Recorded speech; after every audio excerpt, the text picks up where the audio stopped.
जीवन के उद्देश्यों की प्राप्ति कैसी होगा, इसको समझने के पहले हमको 1956 में ब्लूम्स और उसके साथियों द्वारा दिया गया शिक्षा का शैक्षिक वर्गीकरण जो किया गया है उसको पहले समझना। इसका पहला जो पार्ट था 1956 में था, और जो संशोधित रूप आया ये वाला, ये 2001 का है। ब्लूम ने शैक्षिक उद्देश्यों को 3 मेजर भाग में बांटा था। पहला था कॉग्निटिव डोमेन, संज्ञानात्मक पक्ष जो मस्तिष्क से रिलेटेड था। दूसरा अफेक्टिव डोमेन था जो भावात्मक पक्ष था, जो हार्ट से रिलेटेड था। और तीसरा साइकोमोटर डोमेन जो क्रिया पक्ष था। मतलब शिक्षा हमारे मस्तिष्क का विकास भी करे, हमारे भाव का, हार्ट का विकास भी करे और क्रिया का विकास भी करे। कैसे करेंगे वो भी प्लान किया उन्होंने, और आपको स्कूल एजुकेशन में किस तरीके का टीचिंग करना है ताकि ये उद्देश्यों की पूर्ति हो जाए। कोई भी विद्यार्थी विषय वस्तु को सीखने, पढ़ने और उसको समझने के लिए नहीं आता है, वो उसके द्वारा ब्लूम टैक्सोनॉमी को सीखने आता है। जब हमारा विद्यार्थी 12th पास करके निकले तो Bloom taxonomy cognitive domain creativity तक आ जाना चाहिए, अफेक्टिव डोमेन कैरेक्टराइजेशन तक आ जाना चाहिए, और साइकोमोटरी जो है हैबिट फॉर्मेशन तक आ जाना चाहिए। ये असल उद्देश्य है, वास्तविक उद्देश्य है शिक्षा का। ये कैसे प्राप्त करेंगे इसको अगले वीडियो में बताएंगे। अभी हम ब्लूम टैक्सोनॉमी को ही समझने का प्रयास करेंगे। चूंकि डिटेल हमारा पूरा फोकस कॉग्निटिव डोमेन पर रहेगा, इसलिए हम इसको बाद में चर्चा करेंगे। पहले हम आपको अफेक्टिव डोमेन की बात करेंगे कि वो भाव कैसे बनेंगे। कोई भी हमारे पास रिसीविंग आएगा, ग्रहणशीलता आएगी भावात्मक रूप से, उसके प्रति हम अपनी रिएक्शन देंगे। उस रिएक्शन और जो ग्रहणशीलता है दोनों के बीच में हम क्या करेंगे, उसका अनुमूल्यन करेंगे, वैल्यूइंग करेंगे, उसको संगठित करेंगे, जिससे एक कैरेक्टर का निर्माण। एक अच्छे कैरेक्टर का निर्माण भी हमारी शिक्षा पद्धति का महत्वपूर्ण अंग है। साइकोमेट्री डोमेन है, इसमें हम क्या करेंगे, क्रिया पक्ष है हमारा। कोई उद्दीपन जो आते हैं काम करने के लिए, हम उसको उसके रिस्पॉन्स में काम करेंगे, उस काम को फिर नियंत्रित करेंगे, फिर एडजस्टमेंट करेंगे कि क्या ठीक है क्या नहीं है, और उन सारे कामों को जनरलाइज करेंगे, और जनरलाइज करने के बाद में हैबिट का फॉर्मेशन करेंगे। मतलब एजुकेशन में हम लोग नॉलेज डोमेन के साथ साथ अफेक्टिव डोमेन और साइकोमोटरी डोमेन भी साथ साथ लेके चलेंगे। हमारे बच्चा जब भी हमारे पास पहली जिस कक्षा में आता है वहाँ से हम इन तीनों को एक साथ पढ़ाएंगे, और जब हमारा बच्चा बाहर निकलेगा 12th क्लास पास करके तो वो क्रिएटिव हो जाना चाहिए नॉलेज में, इफेक्टिव डोमेन में कैरेक्टरवान हो जाना चाहिए, चरित्रवान हो जाना चाहिए, और उसमें अच्छी हैबिटों का फॉर्मेशन हो जाना चाहिए। पूरा फोकस जो हमारी एजुकेशन का होता है वो एक्चुअल में संज्ञानात्मक पक्ष पे होता है, और संज्ञानात्मक पक्ष के 6 पार्ट हैं। पहला है रिमेंबर, संशोधित ब्लूम टैक्सोनॉमी के अकॉर्डिंग। यहाँ पहले ज्ञान हुआ करता था 1956 में, लेकिन 2001 में इसमें अमेंडमेंट हुआ और इसको रिमेंबर नाम दिया, याद करना। नंबर 2 पे अंडरस्टैंड, समझाना, फिर उसका प्रयोग करना या अप्लाई करना। तीसरा है एनालाइज, विश्लेषण, संश्लेषण। 5वें नंबर पे इवैल्यूएट, मतलब उसका आकलन करना, और लास्ट में क्रिएशन तक ले जाना, क्रिएट करना कि कुछ नई चीजें फॉर्मेट करने लग जाए। छोटी क्लास में हम रिमेंबर से शुरू करते हैं, जैसे हमारी क्लास बड़ी होती है हम उसको अंडरस्टैंड पे ले जाते हैं, फिर बच्चा थोड़ा सा और बड़ा होता है तो अप्लाई पे ले जाते हैं। मतलब यहाँ पे तथ्यों का याद करना, स्मरण, पुनः स्मरण होता है, जिसमें रिकॉल, रिकॉग्नाइज होता है। यहाँ तथ्यों को समझना होता है, और यहाँ तथ्यों का प्रयोग करना हो जाता है, उसका उपयोग करना आ जाता है। फिर उसका हम क्या करते हैं, संश्लेषण, विश्लेषण करते हैं। हम उसको वर्गीकृत करते हैं और वापस जोड़ते हैं। फिर उसका क्या करते हैं, मूल्यांकन करते हैं, पता लगाते हैं कि सही क्या है, गलत क्या है, और उसको फिर दूसरी परिस्थितियों में यूज करते हैं। मतलब जब मेरा बच्चा 12th पास करके निकले तो वो इवैल्यूएट करके कोई चीज को और अपने हिसाब से अलग परिस्थिति में करने के लायक हो जाए।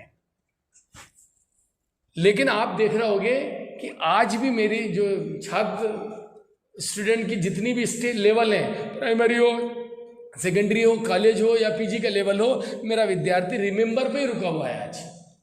याद करता है और लिख के आ जाता है केवल, जबकि उसको ये वाला स्टेज जो उसकी प्री प्राइमरी और प्राइमरी के फर्स्ट पार्ट में आना चाहिए केवल, कि रटना और लिख के आ जाना है।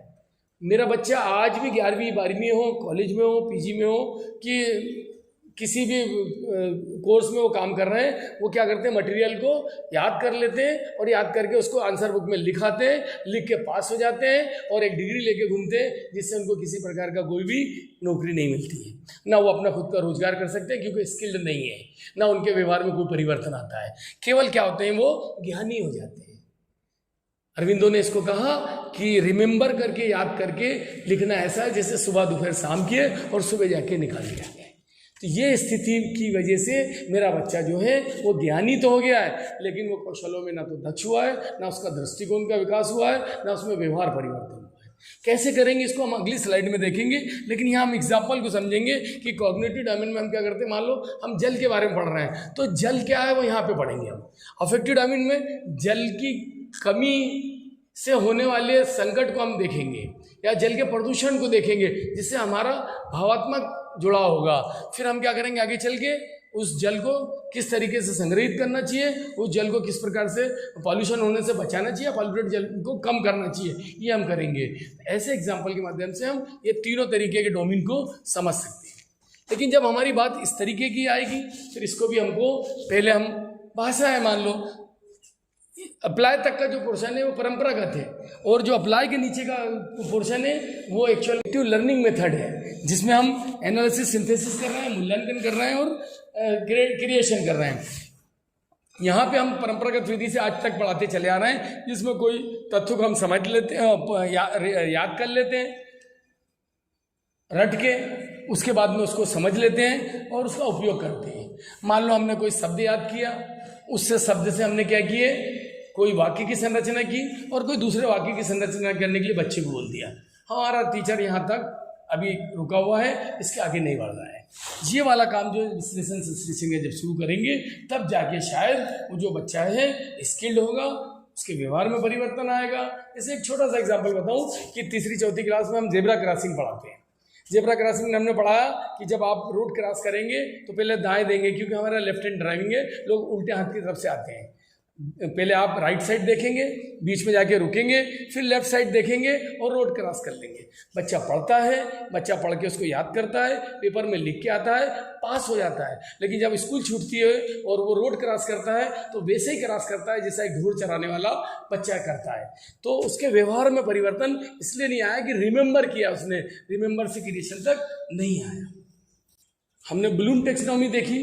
हम भारत के संदर्भ में, भारत के राष्ट्रपिता महात्मा गांधी, जिनका वर्धा में 1937 में सम्मेलन हुआ था, उन्होंने शिक्षा को इस तरह डिफाइन किया था कि शिक्षा वो है जो मस्तिष्क का विकास करे, शिक्षा वो है जो हृदय का विकास करे, शिक्षा वो है जो शरीर या हैंड का विकास करे। इसको 3H का फार्मूला कहते हैं। मतलब हमारे यहाँ ये जो ब्लूम द्वारा दी गई थ्योरी है, टेक्सोनॉमी है, वो पहले ही बता दी गई थी कि शिक्षा हेड, हार्ट और हेड का विकास है। लेकिन आप अगर देखेंगे तो ये सारी चीज़ें भारत के बाहर तो दिखाई देंगी, भारत में नहीं दिखाई देंगी। अंग्रेज आदमी जब बात करता है तो उसका मस्तिष्क, उसका हार्ट और उसकी पूरी बॉडी लैंग्वेज बात करती है। क्यों? क्योंकि उसके पास कॉग्निटिव, अफेक्टिव और साइकोमोटरी तीनों प्रकार का विकास हुआ है। लेकिन मेरे यहाँ केवल कॉग्निटिव हो रहा है, और मैं अगर कहूँ कि कॉग्निटिव में भी केवल रिमेंबर हो रहा है तो कोई अतिशयोक्ति नहीं है। इसलिए मेरा वास्तविक शिक्षा के उद्देश्य की पूर्ति नहीं हो पा रही है। हम केवल रटने का काम कर पा रहे हैं। इसलिए हमारा जो विद्यार्थी या हमारा व्यक्ति बात करता है तो इतनी धीमी धीमी बात करता है कि दीवार के पास कान लगा के उसमें तो पता नहीं लगता कि क्या बोल। मैं अपने इस लेक्चर के अंत गांधी जी के इस प्रसंग के साथ करूंगा कि गांधी जी की नियुक्ति अफ्रीका के एक आश्रम में हुई, जहाँ पे 1 to 4 तक की आश्रम कक्षाएं लगती थी, वहीं बच्चे रहते थे, वहीं पढ़ते थे। और वो जो बच्चे पढ़ते थे गांधी जी को जब उसकी व्यवस्थाएं देखने को दी गई, गांधी जी ने वहाँ के जितने सर्वेंट थे उनकी छुट्टी कर दी और सारे बालकों को जमा करके मीटिंग ली, सारे लोगों को काम बांट दिया। किसी को कहा कि आपको सफाई करना है, किसी को आपको लकड़ी लाना है, किसी को आप खाना बनाएंगे, किसी को आप खाना परोसेंगे, पढ़ाई के टाइम में हम पढ़ाई करेंगे, सारे काम बांट दिए गए। गांधी जी कहते हैं कि मेरे आश्रम का निकलने वाला प्रत्येक बच्चा शौचालय साफ करने में भी शर्म महसूस नहीं करता है। गांधी जी ने कर्म से, मतलब साइकोमोटरी डोमेन से अफेक्टिव डोमेन में लाया और अफेक्टिव डोमेन से नॉलेज डोमेन में लाया और स्थायी रूप से उनके मन में, ये मस्तिष्क में बिठा दी कि मैं ऑल ओवर डेवलपमेंट चाहता हूँ। तो आज भी अगर हमको ऑल ओवर डेवलपमेंट बच्चे का चाहिए तो वो जो गांधी जी की प्रासंगिकता है वो भी आज प्रासंगिक है। Thank you.